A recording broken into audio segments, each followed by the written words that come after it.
ஆந்திரா மற்றும் ஒடிசாவில் இன்று புதிய அமைச்சரவை பதவியேற்பு. இரு முதலமைச்சர்களின் பதவியேற்பிலும் பங்கேற்கிறார் பிரதமர் மோடி. சந்திரபாபு பதவியேற்பு விழாவில் பங்கேற்க நடிகர் ரஜினிகாந்த் வருகை. விஜயவாடா விமான நிலையத்தில் ரஜினிக்கு உற்சாக வரவேற்பு. ஒடிசா முதலமைச்சராக இன்று பதவியேற்கிறார் மோகன் மாஜி. பெண் உள்பட 2 பேர் துணை முதலமைச்சர்களாக பொறுப்பேற்பார்கள் என ராஜ்நாத் சிங் அறிவிப்பு. விக்கிரவாண்டி தொகுதி இடைத்தேர்தலில் திமுக வேட்பாளராக அன்னியூர் சிவா போட்டி. கட்சி நிர்வாகிகளுடன் ஸ்டாலின் ஆலோசனை நடத்தியதைத் தொடர்ந்து திமுக அறிவிப்பு. விக்கிரவாண்டி இடைத்தேர்தல் நடைபெறும் நிலையில் விழுப்புரம் மாவட்ட திமுக நிர்வாகிகள் மாற்றம். வடக்கு மாவட்ட செயலாளர் பொறுப்பிலிருந்து செஞ்சி மஸ்தான் நீக்கப்பட்டு பொறுப்பாளராக ப. சேகர் நியமனம்.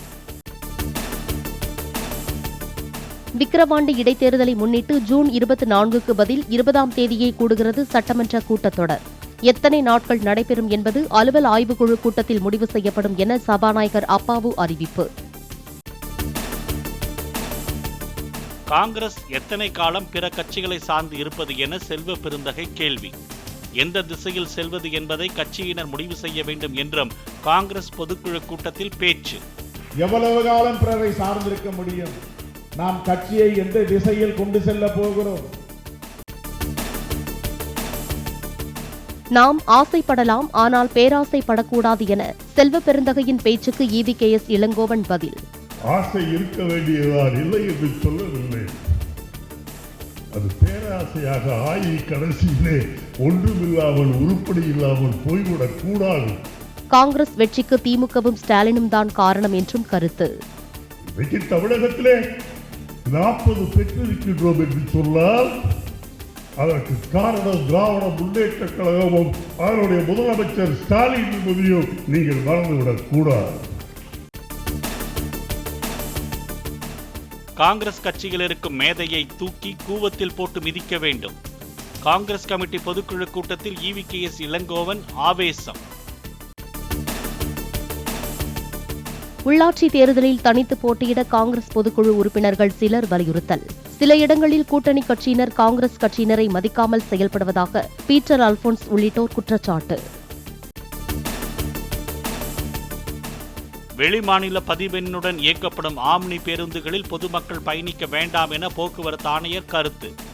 வெளிமாநில பதிவெண் கொண்ட ஆம்னி பேருந்து விபத்தில் சிக்கினால் காப்பீடு பெறுவதில் சிரமம் ஏற்படலாம் என்றும் எச்சரிக்கை.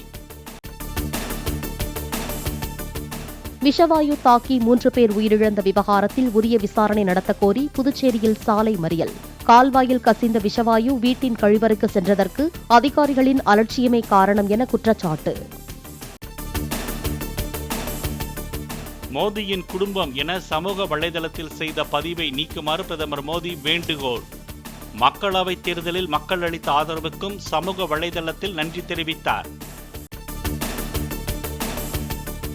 இன்ஸ்டாகிராமில் அறிமுகமான அமெரிக்க பெண்ணிடம் 300 ரூபாய் மதிப்புள்ள வெள்ளி நகைகளில் தங்கமுலாம் பூசி 6 கோடிக்கு விற்பனை. போலி நகைகளை கொடுத்து ஏமாற்றிய ஜெய்ப்பூர் நகைக்கடைக்காரர் கைது.